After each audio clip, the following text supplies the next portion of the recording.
big congratulations to last week's winner, Comic Fam. We got additional Moss comic books to discuss. What's going on, everybody? GemMint here, and today we're going to cover the honorable mentions. You may have seen our last video where we covered the Hot 10 comics of the week. Tom was deathly ill, but guess what, guys? He's feeling better, and it's all thanks to you. Feeling good. Hit the like, slap the subscribe. Stay tuned to the end because you know we got a giveaway. And let's start them off at the list at number 10 because the Rhino is back with force with a mind-blowing sale. That's right, we're talking Amazing Spider-Man issue 41, the first appearance of the Rhino, and I know everybody thinks we're going to see this character reprise his role in Spider-Man 3 No Way Home, but I don't think that's what's causing these gains. We got a CGC 9.4, which sold for $3,961 back in December, up 109%, now selling for $8,291. I don't know, Tom, why do you think this book is on fire? I think people saw your statue review and they were like, I gotta collect me some Silver Age Spidey. If you guys missed it, I did review the XM Studios Rhino prototype quarter scale statue over on the channel, so go check it out. But I think it's more of just the comic book market in general and people wanting to secure high grade Silver Age. This comic was selling for drastically low. You could have secured an $885 for near $800 to $1,000 for months this year. And now that we see a 9.4 exceed $8,000, you know price correction is coming. And what's this at the list at number 9? A hero that most people don't know. That's right, we're talking Showcase 74, the first appearance of Anthro. I'm not familiar with this character, I'm sure a lot of you guys aren't, but he was in a lot of comics recently. What was it? Dark Knight's Death Metal for one? That's right. Batman revived him courtesy of the Black Lantern ring. This is a character that debuts in Showcase the Run and got a reprisal in the Silver Age with a low 6-issue series, but he's come in and out of DC continuity. He appears in Infinite Crisis issue number 2, but this book is a 9.8. This book is Silver Age. This book broke records. This book sold for $525 back in December, and it's up 186% with a new record-breaking sale of $1,500. And then we're going to move over to number 8 on the list because we have another milestone event, a major moment for the Fantastic Four and the Mutants. We're talking X-Men, the first crossover, Fantastic Four 28. And don't forget the second appearance of the Mad Thinker. Back in February, this book was going for $975, up 218%. Nino's hitting 3,100 this week. Members getting ready for that first Marvel family.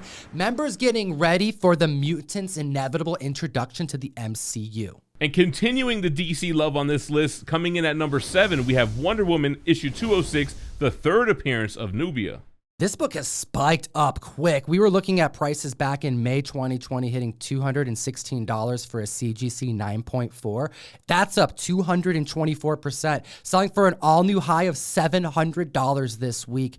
And Gem, remind the community why we're only covering one sale, because this list is actually sourced from a larger list of 20 comics that Key Collector puts out every single week. That's right, our Hot 10 video are books that had 3 record-breaking sales in 3 different grades. But there's a lot of big sales that happen that don't necessarily have 3 record-breaking sales, and they wind up on the honorable mentions. And I think it's also important to say, we're not saying Wonder Woman 206 is a huge key that everybody should buy. We're reporting on the 224% increase from its last sale. Utilize the code Tom101, support what we do, but also keep track of the rapidly moving market. And next on the list at number 6, Johnny Storm, Going to College, GemMint's favorite Key comic book. The best cover in the Fantastic Four library. Fantastic Four 50. You're talking the third appearance of Silver Surfer, the second appearance of Galactus, first appearance of Wyatt Wingfoot, and yeah, the first appearance of the weapon that takes down Galactus, spoiler alert, the ultimate nullifier. We got a CGC 8.5 to report on because back in January, it sold for $1,795. It's now up 301%, selling for $7,200.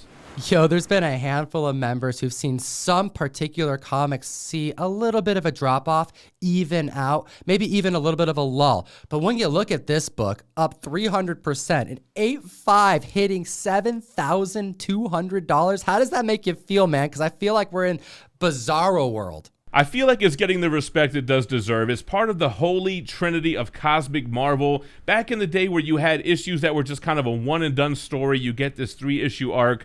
Yeah, it is kind of an ugly cover. Surfer looks great on it, and I think Nick was trolling us when he put iconic cover by Jack Kirby.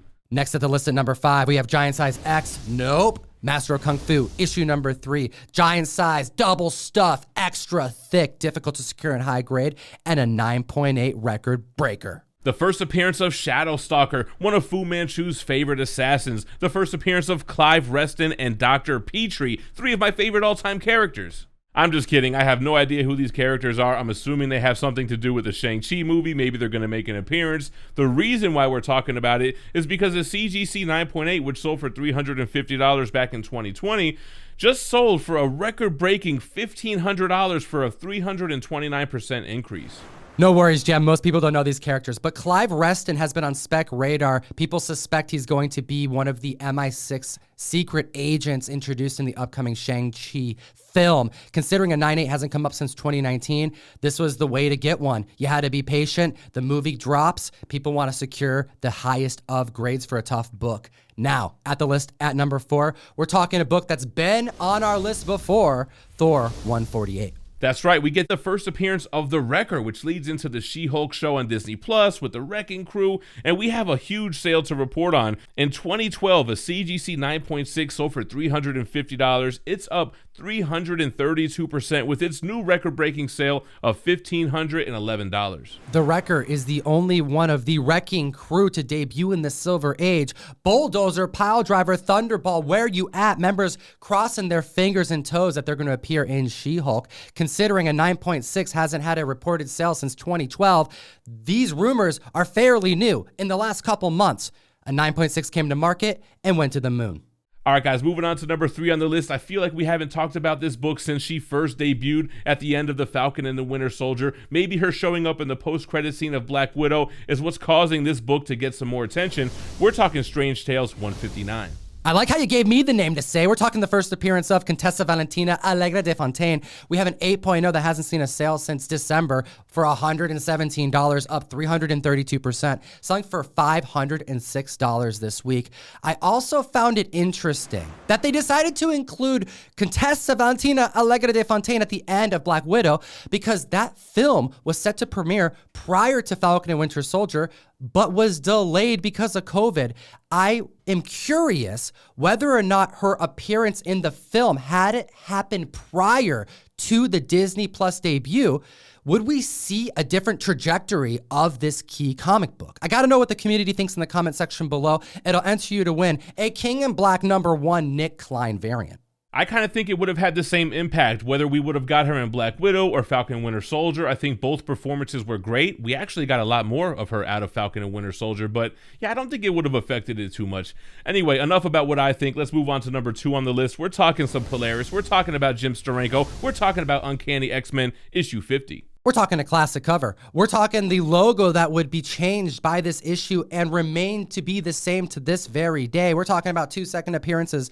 First of Polaris, the second of Mesmero. And we have a new 9.8 mind-bending record breaker. So crazy to see not only a 9.8 hit the market, but a pedigree. This is from the Oakland pedigree, and the last time this same exact book sold was in 2009 when it sold for $3,659.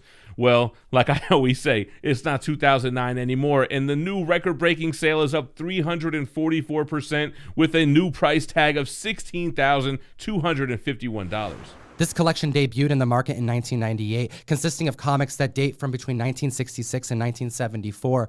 And it is very intriguing to find out that this person who acquired them were paid in comic books. It's so cool to hear the backstory of these pedigree collections and how they came to be. Tom, before we jump into number 1, let them know what's going on with the mail call this month. Link in the description or hit ComicTom101.com to join the mystery mail call. We have a 1 per box Betty Page 3 homage to Phantom Lady 17, the classic Good Girl cover, the classic Phantom Lady cover done wonderfully by Davey Go. We also have a Davey Go Ice Cream Man variant going out at random.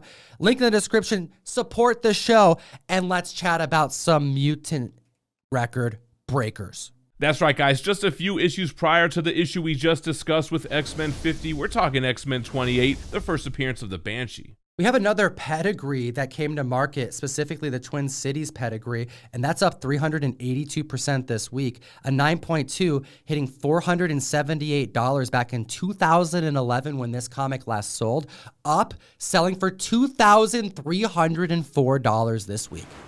Now, I just mentioned I love hearing the backstory of these pedigree collections, but this one is kind of sad, man. The owner back in 2010 tragically died in a fire. He'd been collecting comic books since the 70s, and he amassed this amazing high-grade collection. He passed away. It went up for auction the following year and sold for $2.4 million.